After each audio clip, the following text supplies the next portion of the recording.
Let me pull this up here.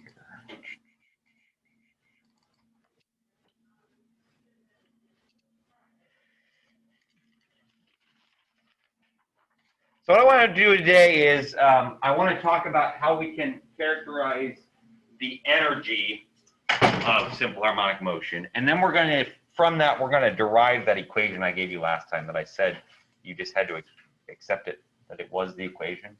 But I didn't tell you where it came from. So we're gonna do that today. But to do that, what we're gonna have to do is we're gonna have to talk about the energy and I'm gonna call these SHOs for simple harmonic oscillators. So we're gonna talk about the energy in different simple harmonic oscillators. Specifically for right now, we'll talk about the spring.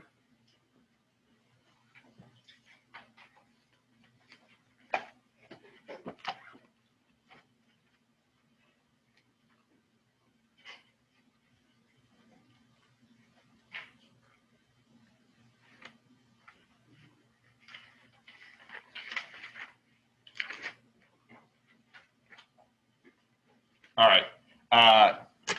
Anybody remember anything about, like we talked about the energy of a spring before. What is it? Anybody remember?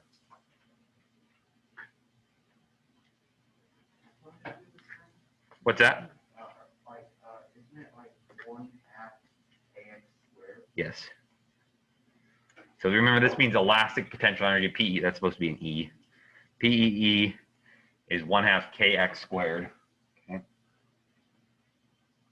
And then obviously springs are also going to have kinetic energy, at least at certain points, right? And we know that kinetic energy is 1/2 mv squared. So basically we can say that the total energy of the spring is just going to be 1/2 mv squared plus 1/2 kx squared. Right?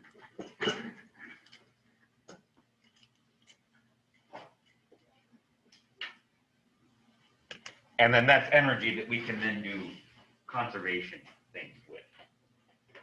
So what I'd like to do then is I'm going to hand out a couple practice problems. We'll start with the first one, and then this will set us up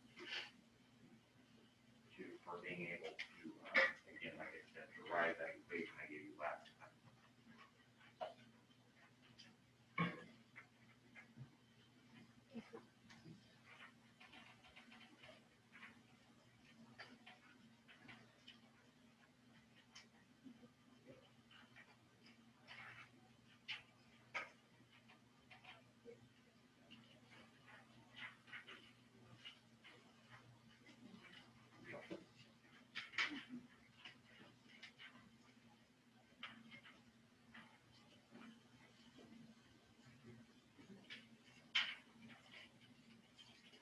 All right, so let's take a look at that first one. We said a 0.60 kilogram mass placed on a spring is set to oscillate with an amplitude of 13 centimeters, and its frequency is 3.0 hertz, and we're going to start by calculating the maximum speed of the mass. So I want you to take a minute first, see what you can do to get that one set up.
tell your partner what you're thinking on this so far.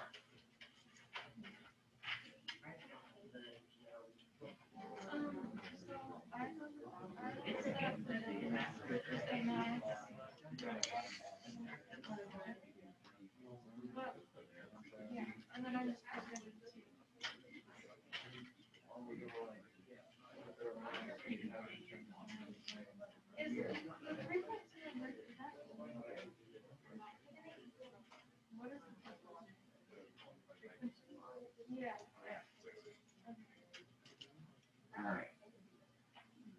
So here's how I've written my known that unknown. Now you'll notice there are different ways you can do it. I usually write amplitude as capital A, but that's what I have. You want to have an idea of what I can do with this? Okay. Again?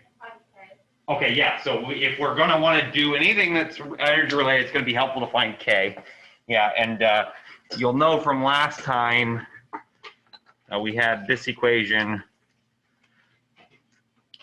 I always forget, is it K over M or M over K? M over K. Yeah.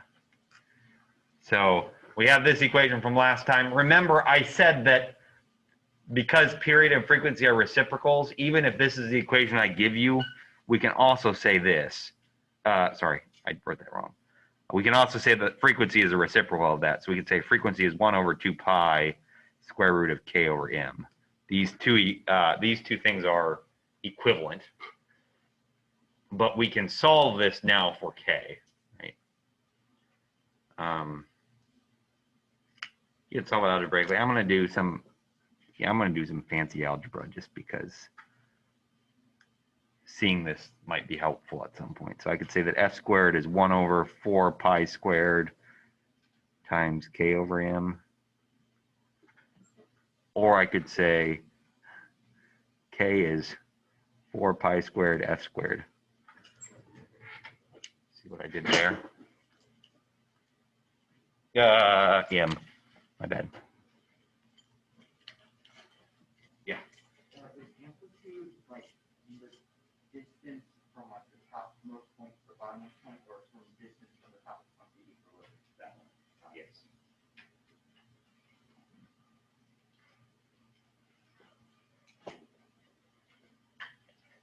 So if you want to plug in numbers here and solve this, you certainly can. But we're going to do, this is a calculation we're going to do a lot, and it might be helpful to do it this way, because it just might be less that you have to less algebra you have to do in the end, right? So.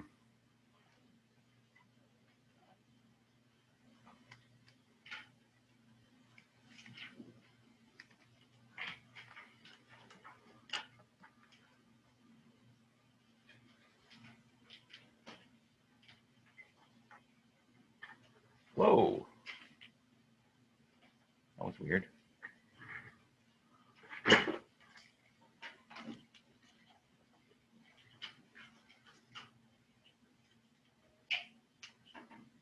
with this.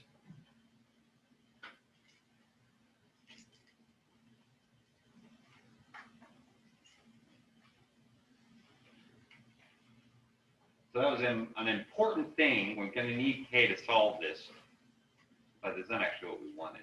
What do we want? Velocity. How are we going to do that? Yeah, go ahead. Find potential energy.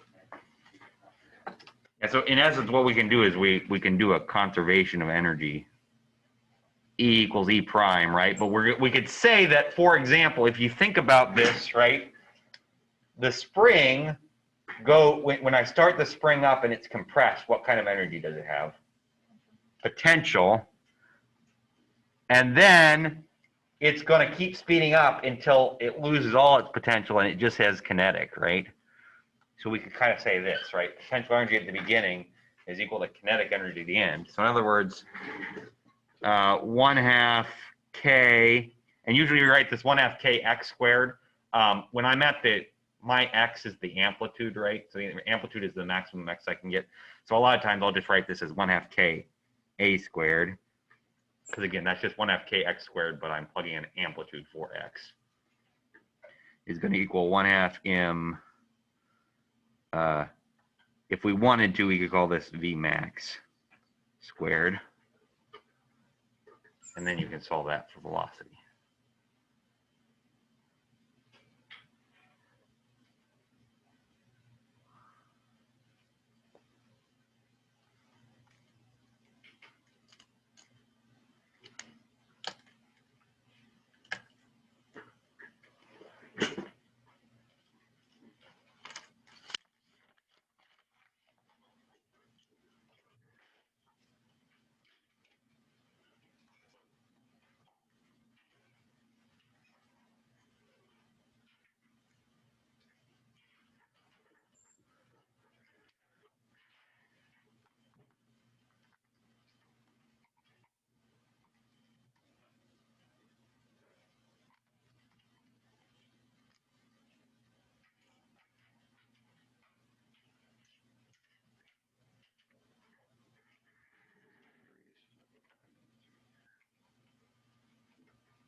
Right. I'm convinced I do this right. Anyone else get 6 meters per second?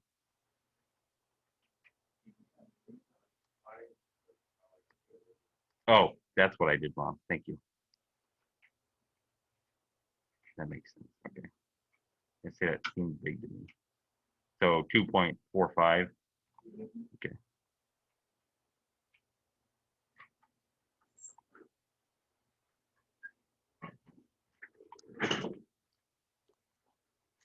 All right, we all right on that?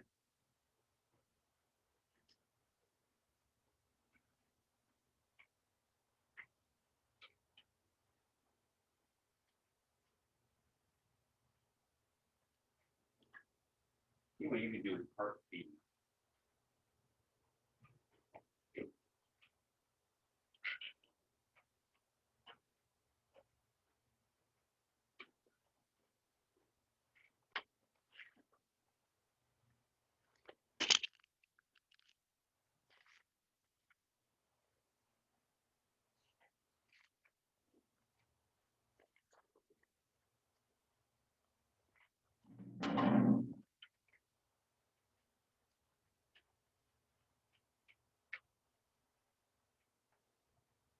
By the way, when it says displace the feature equilibrium is 9, what's symbol or 9 centimeters of one, what symbol is that? X. That's your new X.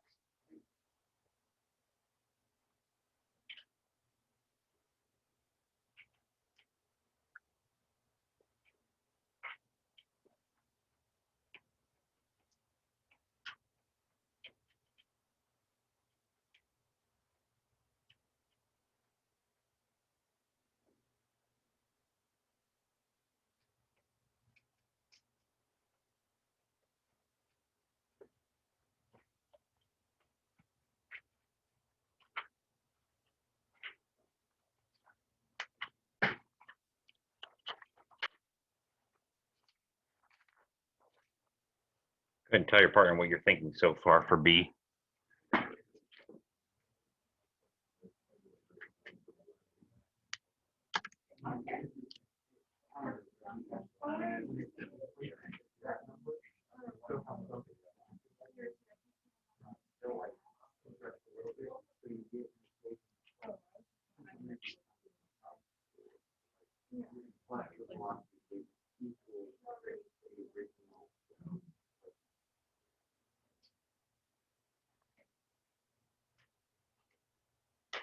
So I'm just what I'm doing right now here is I'm carrying down everything I know so far. Okay, so if I've got this, anyone want to try here? What are we going to do here?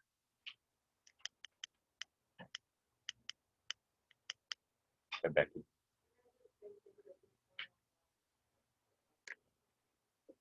So you want to do, it's not quite that simple. So you want to put it in 0.09 here. So we can't actually do that because this equation works when it's all potential energy, right? If you think about the motion, there's only two spots where I have all potential energy. There and there, right? I don't think we don't actually have a situation where I guess there's a couple ways we could do this, but we don't have a situation where like we couldn't just take this and solve 0.09 because that would say that at 0.09 I only have potential energy, but I'm still moving there, right? Does that make sense? Because I'm not at the maximum. What are you thinking, Malachi? We have the original Okay.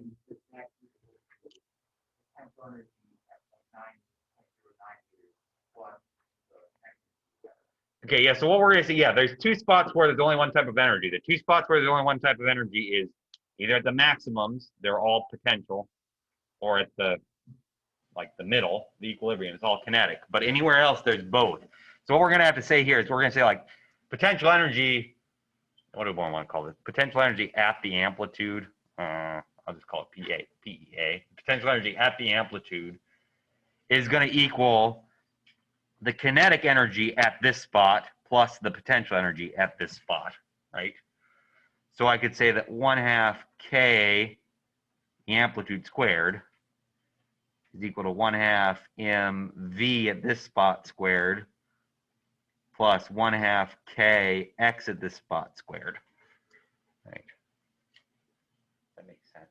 So you kind of have to have an extra term in here.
So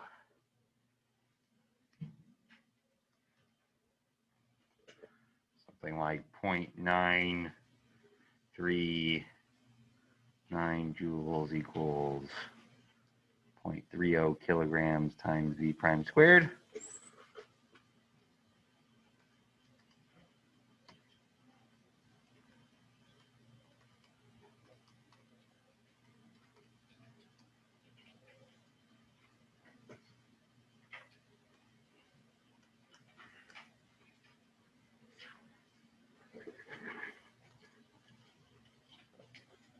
That's what I got.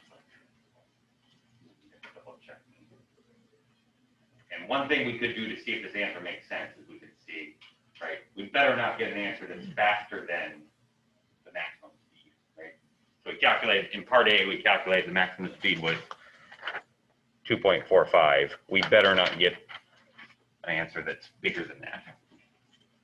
So, yeah.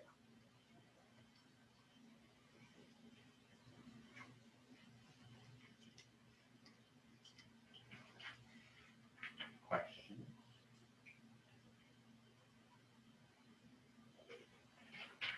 Before we do part C, we're gonna have to take a little bit. We're gonna have to take some more notes.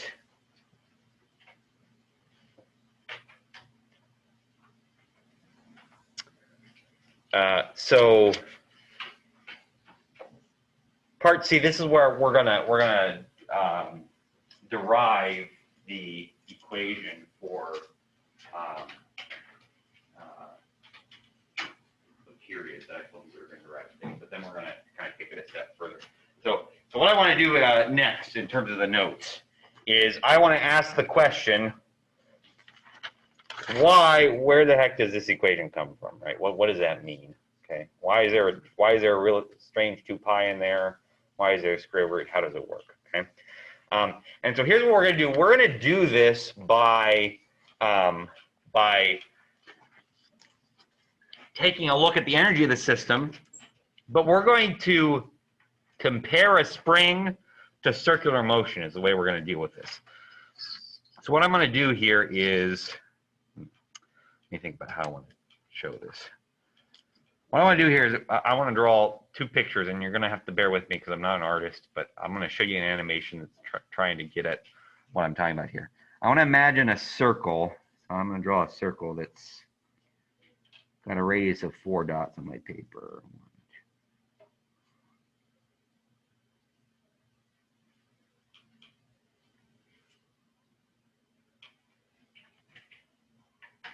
That's not a bad circle. Okay, so I'm going to draw a circle, and then I'm also going to, on top of it, I am going to draw or next to it, I'm going to draw a spring that has an amplitude equal to the radius of the circle, but an equilibrium in line with the center. So I'm going to call this center, I'm going to call that the equilibrium point. And I want to draw an object on a spring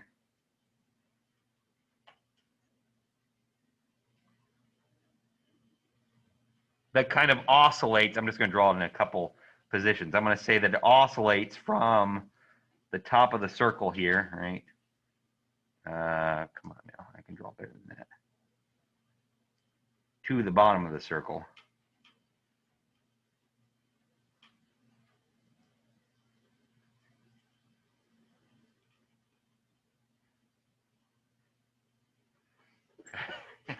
So again, I'm not an artist, but the idea is you imagine, we're going to imagine, so this is an object that's oscillating up and down, and it's oscillating up and down at the same speed that another object here is going around a circle. I want to show you an animation real quick because I'm going to show you where this is coming from. So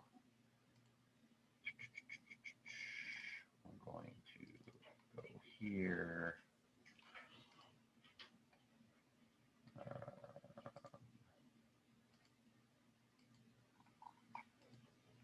Certainly I've got it here. Energy, no.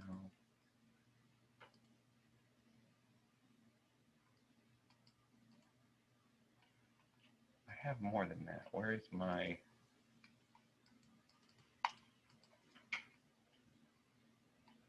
Just a second. I have to do it on my screen. So there we go. Waves sounded like that's what I wanted.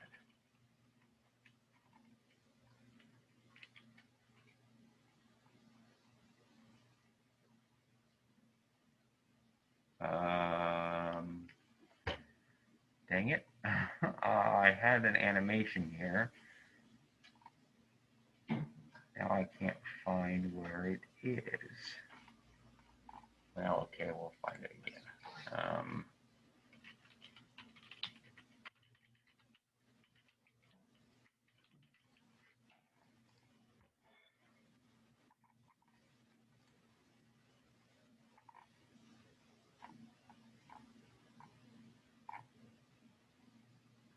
Okay, these are not really what I want.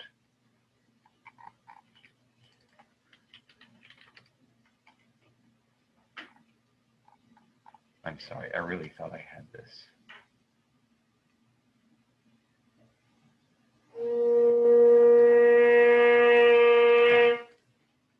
Sorry, that's not it.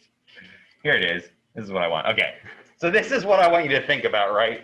The idea is we're going to watch, like this is a mass on a spring, and you see how you can think of the mass on a spring as following like the mass in a circle, right? And the reason we're going to do this is because what we want to do is we know how circles work. We've done a lot of things with circles. And so we're going to see if we can use what a circle does to explain what something on a spring does. So the idea in this picture that I drew, what I want you to imagine is that there's an object in a circle that is following the motion of this mass pointing up and down. Okay, does that make sense? All right, so let me go back to this here. So what we're going to do here is we're going to say that as this thing goes from down to up to down, right? That's like following an object around a circle from here to here to here, right? So this would be an object that has a velocity going this way, velocity going that way, velocity going that way. Now, what we're going to say is that at any point in time, right, the speed of this object is constantly changing, right? Because it's going the fastest here, and then it slows down, comes to a stop, speeds up, slows down, comes to a stop. But the object here is always going to be going the same speed, and we're going to call that speed V max.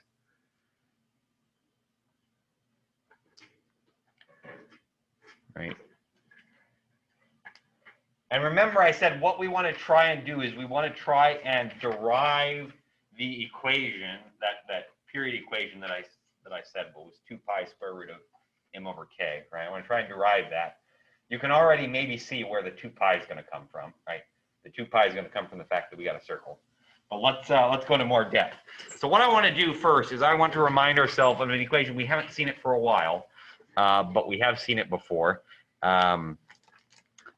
We said that when something's going in a circle, that velocity is equal to 2 pi r divided by the period. Does that sound familiar? This was last semester we did this equation, but that was an equation we were given last semester. Again, it makes sense because the velocity around a circle is the distance around a circle, which is 2 pi r, divided by the time it takes to go around the circle, which is 1 period, right? And what we're going to do then is we're going to say, in our case, velocity is equal to the velocity of this object in a circle is equal to whatever the maximum velocity is of this thing, right? Because you got a maximum velocity here. Up here, you've got a velocity of 0. Sorry, not V max is 0. This should just say V equals 0.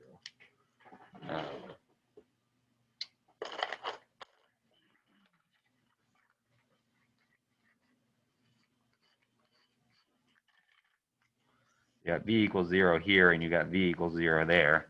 But you got your maximum velocity here, okay? But what we're going to say is that if this thing tracks that, this velocity is going to be equal to the maximum velocity, right? And we're also going to say, what can we call the radius? What is the radius equal to in this case? Yes, the amplitude. So we're going to say 2 pi times the radius is equal to the amplitude, and then divided by period. And then we're going to solve this equation for period. So I'm just going to rearrange terms. So if I multiply t on both sides and divide through by V max, I should be able to say that the period is equal to 2 pi a divided by V max.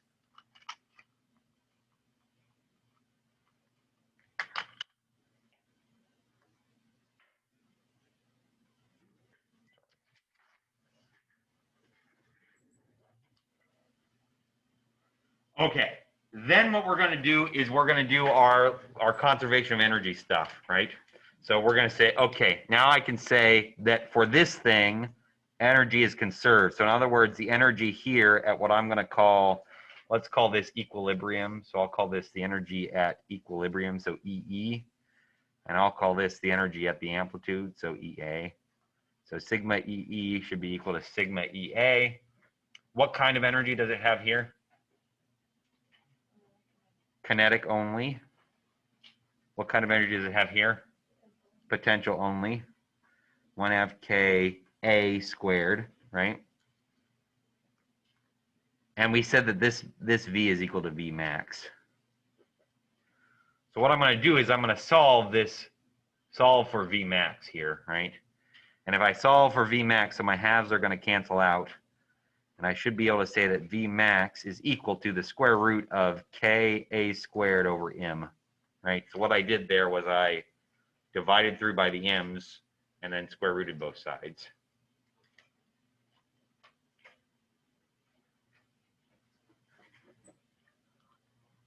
Then I'm going to take that equation. I need to stop for a second and make sure that you're following me so far. Any questions so far? then what I'm going to do is I'm going to take this equation and I'm going to plug it into there. And so I've got t equals 2 pi a divided by the square root of k a squared over m. And now we're just doing some algebra.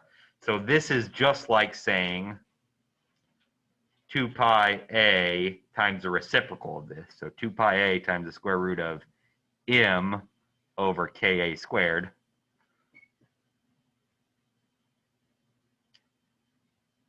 Well, the square root of a squared is a. So now I've got 2 pi a divided by a times the square root of m over k.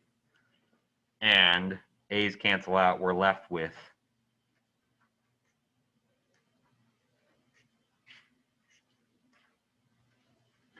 this equation. Remember, QED, Latin for quod erat demonstrated. That is, I mean, that which was to be shown. So you say that at the end of a proof when you prove it something. So that's where that equation comes from. That was kind of cool. Okay, so there's that. So I derived that equation, but the other thing is, because I've done this, I can do one other thing, and this is what I'm going to refer to as the equation of motion.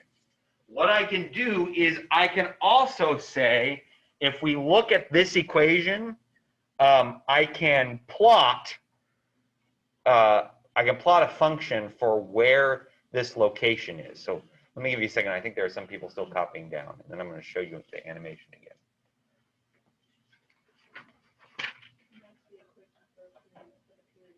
This is the equation for period, yes.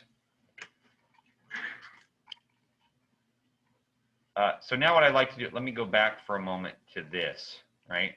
So what we've done now, what this person has done now in this animation is has said, okay, this also happens to follow a sine graph, right? And so the nice thing is, if I can figure out the equation of this sine graph, then what I can do is I can say, where is the object at a certain amount of time? And then you could plug into the sine function, and you could figure out what it was. Okay, so that's what we're going to do next. Is we're going to take this same thing that we just did,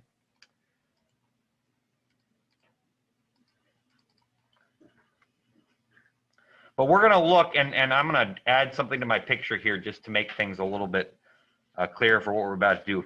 We're going to look at, because I drew this at different points, but let's imagine an object that's at a slightly different point right here. If I do that, I can see that what I've got here is a triangle. And I've got a triangle that has a certain angle that we could call theta. It's got, what would I call this hypotenuse? What is it equal to? It's equal to the radius, which is also equal to the amplitude. So I'm going to call that A. And then I'm going to say that where this spring is located, even though this is a spring that's going up and down, we usually call the locate, like how stretched the spring is, we call it X. So I'm actually going to call this side X. And so what I can do, if that's the equation, right, I can say that, just so that I can, I'll put in my paper here so that I can write this on here. I can say that the sine of that angle, so sine is opposite over adjacent. My opposite is X. My adjacent is the amplitude, right?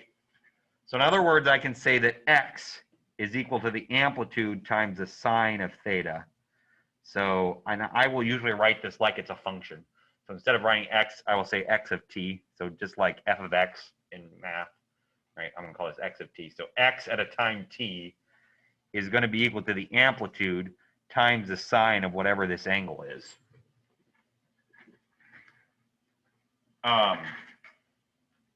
Now, if you actually think about what theta is, though, right? So over the course of a whole circle, the object goes through one period, right? So what we can say is we can also say that, remember this, that omega equals delta theta over delta t. Remember this? So that's from last unit.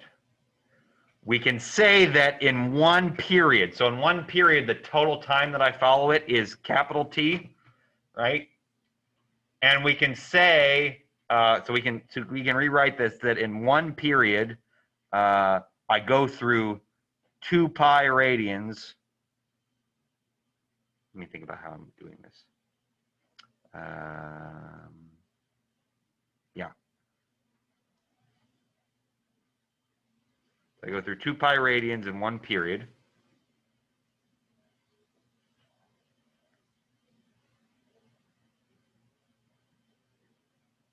There's something here that I'm missing. I gotta figure out what did I do wrong here.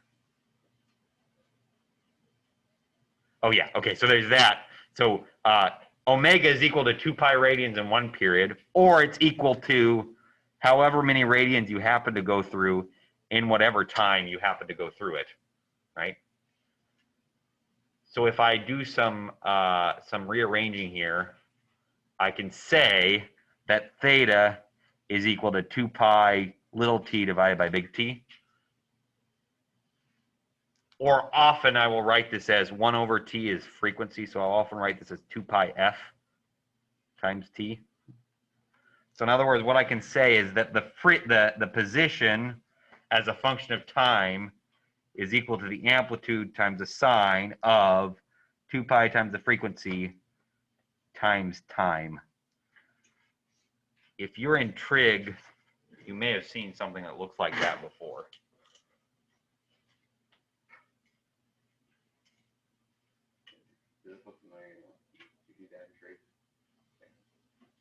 The idea is you may have also wrote it as WT.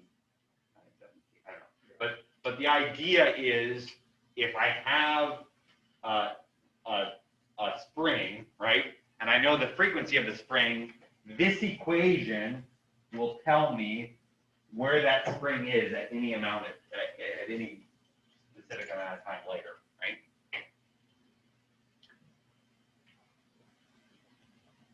So let's go back to to question C now. The part C of number 1. Part C says write down the equation for the motion of the mass.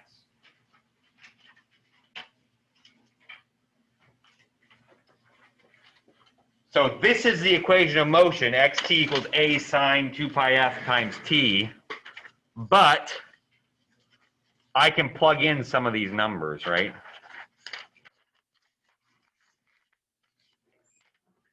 So we said we knew the amplitude, right? And we knew the frequency. So the way I'm going to write this down is I'm going to say that x of t, let me just write this down again so that I can, so a sine 2 pi f times t. What I can really say is that amplitude we said is 0.13 meters, right? So it should be equal to 0.13 times the sine of 2 pi f. So this is my f. I'm going to find what 2 pi f is. 2 times pi times 3. So that's 18.8 t.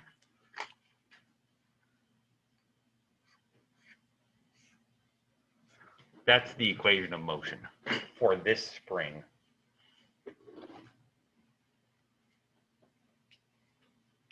Yes. That's fine. Generally, your math teachers want you to, like, generally speaking, in math class, you'll see things left in terms of pi.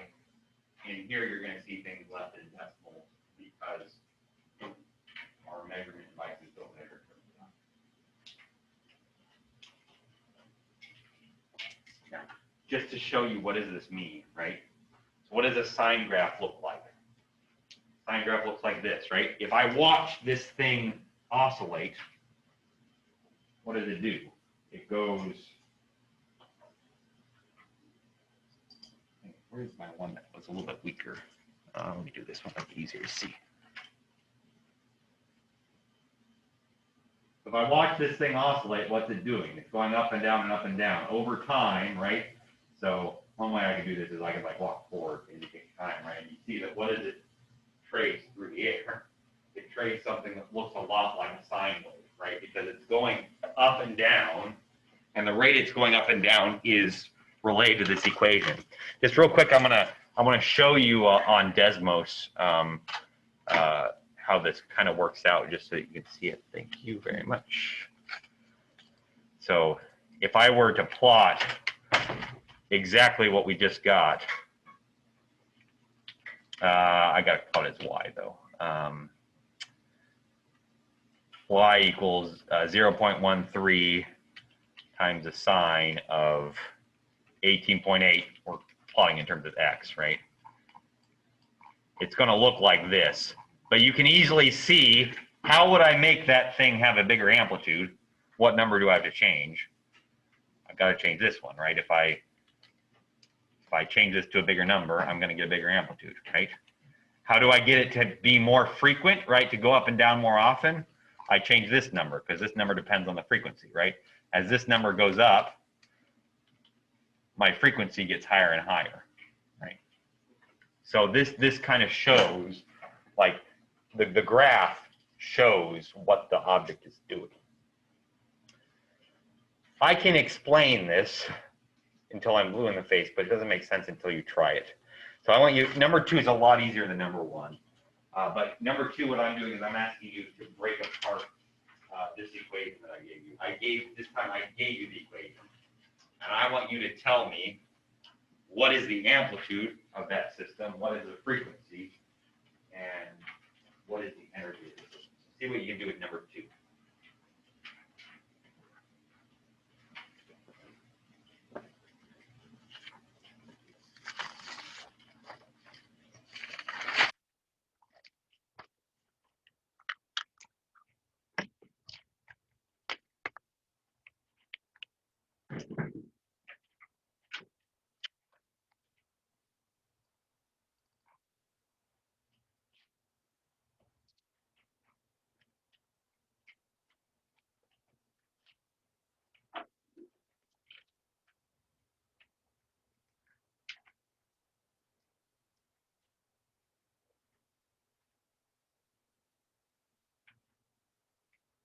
I will admit to you that C is a little bit tricky, but at least you can do it.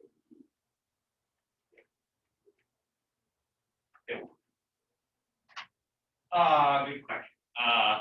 Is the fact that it's supposed to make a difference? It does not.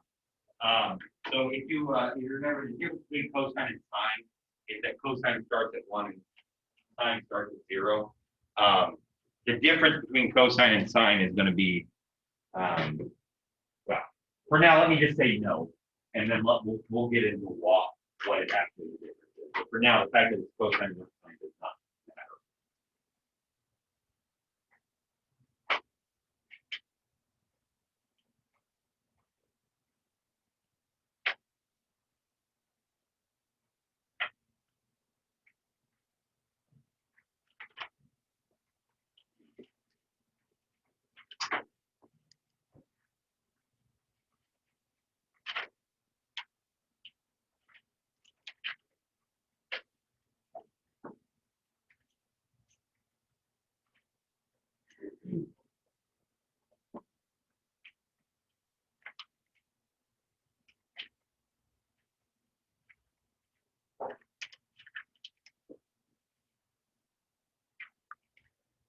Tell your partner what you got so far, at least see what you can do it for at least A and B.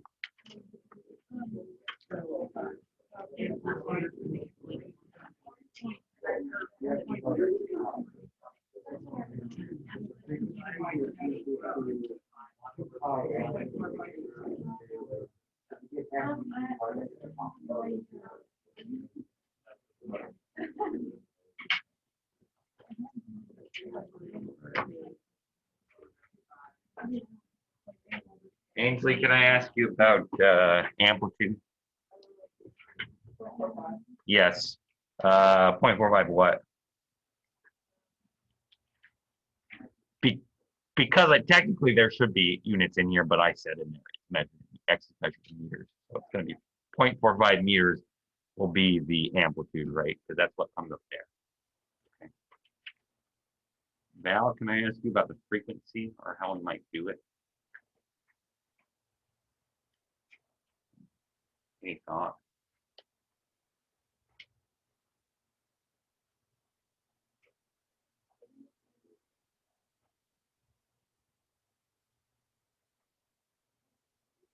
Well, so we're gonna use this 6.4. Sorry.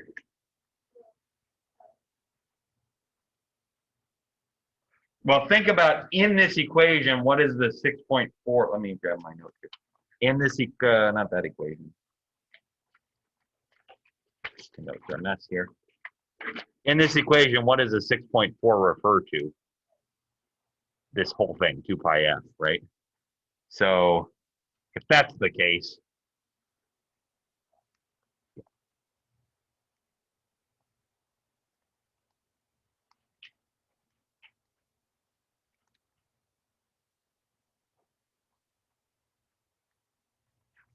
I think I did that right. 1.02.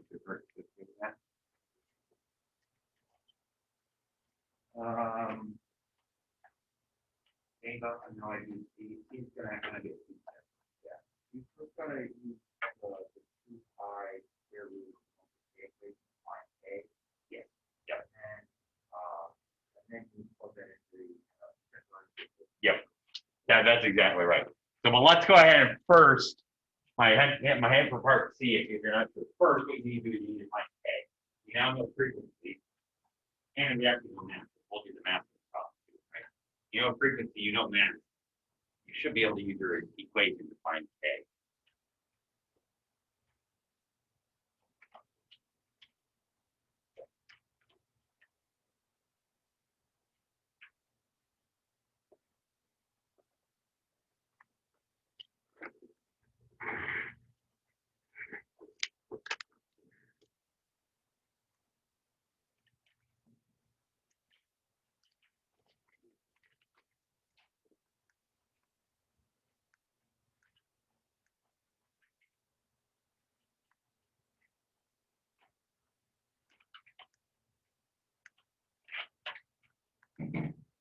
I'm literally doing the same algebra I did in the first problem, right? So K should be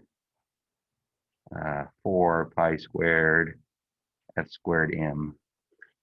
That's a weird 4.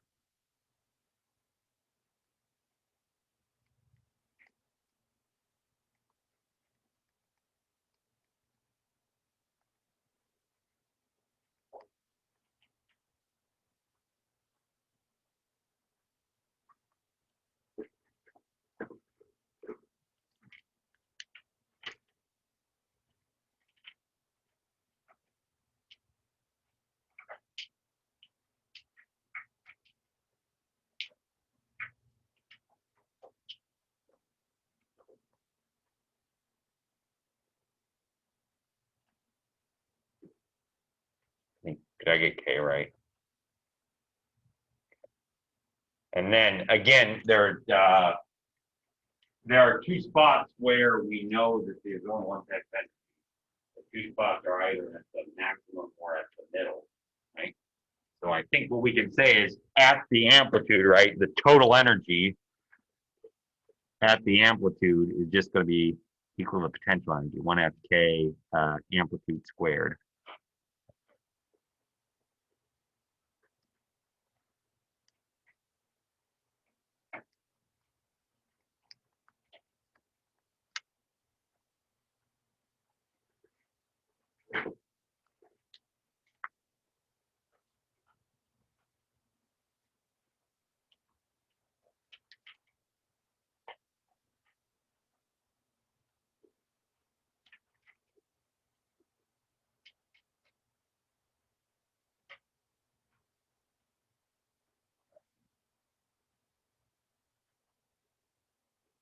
Okay, time for me to shut up and work.